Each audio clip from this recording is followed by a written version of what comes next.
ಮಹಿಳಾ ಆಯೋಗ ಎಂಟ್ರಿಯನ್ನ ಕೊಟ್ಟಿದೆ. ಸುಜಾತಾಗೆ ಸೂಕ್ತ ಭದ್ರತೆಯನ್ನು ಒದಗಿಸುವಂತಹ ನಿಟ್ಟಿನಲ್ಲಿ ಆಯೋಗ ಸೂಚನೆಯನ್ನ ಕೊಟ್ಟಿದೆ. ಒಬ್ಬಂಟಿ ಹೆಂಗಸು ಆಕೆ, ಹಾಗಾಗಿ ಮಾನಸಿಕ ಕಿರುಕುಳವು ಕೂಡ ಆಕೆಗೆ ಮಿತಿಮೀರಿದೆಯಂತೆ. ಇನ್ನು ಸತ್ಯಾಸತ್ಯತೆಗಳು ಎಸ್ಐಟಿ ತನಿಖೆಯಿಂದಷ್ಟೇ ಹೊರಬರಬೇಕಾಗಿದೆ.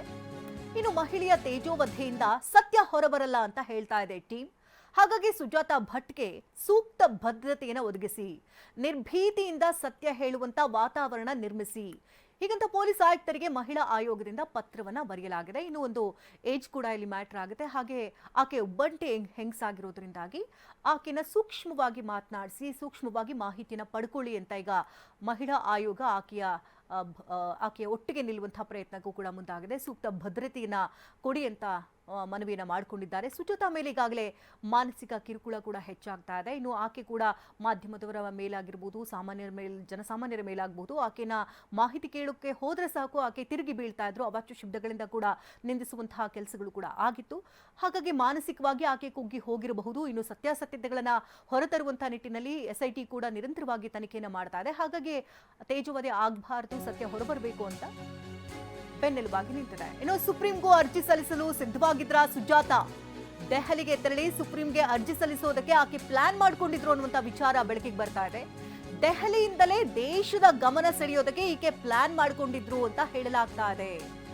ಬುರುಡೆ ಗ್ಯಾಂಗ್ ಜೊತೆ ದೆಹಲಿಗೂ ಕೂಡ ಸುಜಾತಾ ಭಟ್ ಹೋಗಿದ್ರು ಅಂತ ಹೇಳಲಾಗ್ತಾ ಇದೆ. ತನಿಖೆ ವೇಳೆ ಸುಜಾತಾ ಭಟ್ ದೆಹಲಿಗೆ ಹೋಗಿದ್ದು ಬಟಾಬಯಲಾಗಿದೆ. ಸುಜಾತಾ ಭಟ್ ಚಿನ್ನಯ್ಯ ಸಹಿತವಾಗಿ ದೆಹಲಿಗೆ ಹೋಗಿತ್ತು. ದೆಹಲಿಯಲ್ಲಿ ಸುಪ್ರೀಂ ವಕೀಲರನ್ನ ಭೇಟಿ ಮಾಡಿಕೊಂಡು ಈ ಗ್ಯಾಂಗ್ ಬಂದಿತ್ತು ಅಂತ ಹೇಳಲಾಗ್ತಾ ಇದೆ. ಸುಪ್ರೀಂ ಕದ ತಟ್ಟೋದ್ರ ಮೂಲಕವಾಗಿ ಇಡೀ ದೇಶದಲ್ಲೇ ಈ ಪ್ರಕರಣ ಸಂಚಲನ ಮೂಡುವಂತಹ ನಿಟ್ಟಿನಲ್ಲಿ ಸುಜಾತಾ ಭಟ್ ಪ್ಲಾನ್ ಮಾಡಿಕೊಂಡು ಚಿನ್ನಯ್ಯ ಜೊತೆ ದೆಹಲಿಗೆ ಈ ಗ್ಯಾಂಗ್ ಹೋಗಿತ್ತು ಅಂತ ಹೇಳಲಾಗ್ತಾ ಇದೆ. ದೆಹಲಿಯಲ್ಲಿ ಸುಪ್ರೀಂ ವಕೀಲರನ್ನ ಭೇಟಿಯಾಗಿ ಮಾತುಕತೆಯನ್ನು ನಡೆಸಿದ್ರಂತೆ. ಇನ್ನು ಸುಪ್ರೀಂಗೆ ಅರ್ಜಿ ಸಲ್ಲಿಸಿ ದೇಶದ ಗಮನ ಸೆಳೆಯುವಂತಹ ನಿಟ್ಟಿನಲ್ಲಿ ಪ್ರಯತ್ನಕ್ಕೂ ಕೂಡ ಮುಂದಾಗಿತ್ತು. ಆದರೆ ತಾಂತ್ರಿಕ ಕಾರಣಗಳಿಂದಾಗಿ ಸುಪ್ರೀಂಗೆ ಅರ್ಜಿ ಸಲ್ಲಿಸಲಾಗಿಲ್ಲ ಅಂತ ಹೇಳಲಾಗ್ತಾ ಇದೆ. ಇದು ಕೇವಲ ರಾಜ್ಯದ ಮಟ್ಟದಲ್ಲಿ ಅಷ್ಟೇ ಅಲ್ಲ, ದೇಶದ ಮಟ್ಟದಲ್ಲಿ ಒಂದು ಕ್ಷೇತ್ರಕ್ಕೆ ಮಸಿ ಬಳಿಯುವಂತಹ ಕೆಲಸಕ್ಕೆ ಇಲ್ಲಿ ಸುಜಾತಾ ಮುಂದಾಗಿದ್ರು ಅನ್ನೋದು ಗೊತ್ತಾಗ್ತಾ ಇದೆ. ಈ ಬಗ್ಗೆ ಇನ್ನಷ್ಟು ಡೀಟೇಲ್ಸ್ ಪಡ್ಕೊಳ್ಳೋಣ. ದೂರವಾಣಿ ಸಂಪರ್ಕದಲ್ಲಿ ನಮ್ಮ ಪ್ರತಿನಿಧಿ ಪ್ರಜ್ವಲ್, ಇದು ಕೇವಲ ರಾಜ್ಯ ಮಟ್ಟದಲ್ಲ, ದೇಶದ ಮಟ್ಟದಲ್ಲಿ ಗಮನ ಸೆಳೆಯಬೇಕು ಅಂತ ಸುಜಾತಾ ಪಕ್ಕಾ ಪ್ಲಾನ್ ಮಾಡಿಕೊಂಡು ದೆಹಲಿಗೂ ಕೂಡ ತೆರಳಿದ್ರು. ಇನ್ನು ಸುಪ್ರೀಂಗೂ ಅರ್ಜಿ ಸಲ್ಲಿಸೋದಕ್ಕೆ ಅಲ್ಲಿ ವಕೀಲರನ್ನ ಭೇಟಿ ಆಗಿದ್ರು ಅನ್ನುವಂತ ಆಘಾತಕಾರಿ ವಿಚಾರ ಕೂಡ ಬಯಲಾಗ್ತಾ ಇದೆ.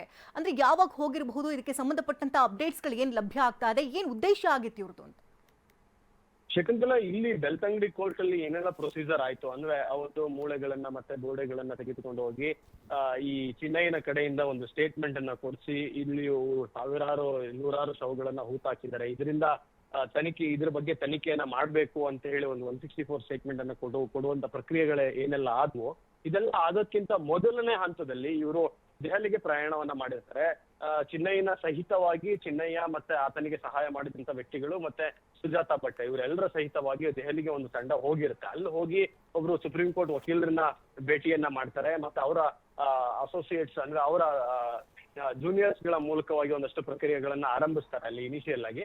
ಮಾಡಿದ ನಂತರವಾಗಿ ಸುಪ್ರೀಂ ಕೋರ್ಟ್ಗೆ ಒಂದು ಅರ್ಜಿಯನ್ನ ಸಲ್ಲಿಸಿ ಅಲ್ಲಿ ಈ ಒಂದು ಪ್ರಕರಣವನ್ನ ದಾಖಲು ಮಾಡುವ ರೀತಿಯಲ್ಲಿ ಮಾಡಬೇಕು, ಅಲ್ಲಿ ಈ ಒಂದು ಸ್ಟೇಟ್ಮೆಂಟ್ ಅನ್ನ ಮಾಡಿಸ್ಬೇಕು, ಅದರಿಂದ ಇಡೀ ದೇಶದ ಗಮನವನ್ನ ಸೆಳೀಬೇಕು. ನಂತರದಲ್ಲಿ ಇಲ್ಲಿಯ ಸ್ಥಳೀಯ ಪೊಲೀಸರು ಇದ್ರ ಬಗ್ಗೆ ಕಾನೂನು ಕ್ರಮವನ್ನ ತೆಗೆದುಕೊಳ್ಳಿಕ್ಕೆ ಒಂದು ಸ್ಟ್ರಾಂಗ್ ಆಗಿ ಮುಂದಾಗ್ತಾರೆ. ಈ ಒಂದು ಕೆಲಸ ಆಗ್ಬೇಕು ಮತ್ತೆ ಈ ಒಂದು ದೇಶದ ಗಮನ ಸೆಳೆಯುವಂತ ಸುದ್ದಿ ಆಗ್ಬೇಕು ಇದು ಅನ್ನೋ ಒಂದು ನಿಟ್ಟಿನಲ್ಲಿ ಒಂದಷ್ಟು ಪ್ಲಾನಿಂಗ್ ಗಳನ್ನ ಮಾಡ್ಕೊಂಡಿರ್ತಾರೆ. ಆದ್ರೆ ಸುಪ್ರೀಂ ಕೋರ್ಟ್ ನಲ್ಲಿ ಇವ್ರೇನು ಅರ್ಜಿಯನ್ನ ಸಲ್ಲಿಸಬೇಕು ಅಂತ ಹೇಳಿ ಪ್ರಯತ್ನ ಮಾಡ್ತಾರೆ. ಅದು ತಾಂತ್ರಿಕ ಕಾರಣಗಳಿಂದ ಅಲ್ಲಿ ಊರ್ಜಿತ ಆಗೋದಿಲ್ಲ, ಅಲ್ಲಿ ನೇರವಾಗಿ ಅರ್ಜಿಯನ್ನ ಸಲ್ಲಿಸ್ಲಿಕ್ಕೆ ಆಗೋದಿಲ್ಲ. ನೀವು ನಿಮ್ಮ ಸ್ಥಳೀಯ ಕೋರ್ಟ್ ನಲ್ಲಿ ಹೋಗಿ 164 ಸ್ಟೇಟ್ಮೆಂಟ್ ಅನ್ನ ಮಾಡಿಸ್ಬೋದು ಅನ್ನೋ ಒಂದು ಮಾಹಿತಿಯನ್ನ ಸುಪ್ರೀಂ ಕೋರ್ಟ್ ಕಡೆಯಿಂದ ಇವ್ರಿಗೆ ಸಿಗುತ್ತೆ. ಆ ಒಂದು ನಂತರದ ಸಂದರ್ಭದಲ್ಲಿ ಇವ್ರು ಬಂದು ಬೆಳ್ತಂಗಡಿ ಕೋರ್ಟ್ ಅಲ್ಲಿ ತಮ್ಮ ಪ್ರೊಸೀಜರ್ಸ್ ಗಳನ್ನ ಸ್ಟಾರ್ಟ್ ಮಾಡ್ತಾರೆ ಅನ್ನೋದು ಈಗ ಇನ್ವೆಸ್ಟಿಗೇಷನ್ ಅಲ್ಲಿ ಗೊತ್ತಾಗಿದೆ.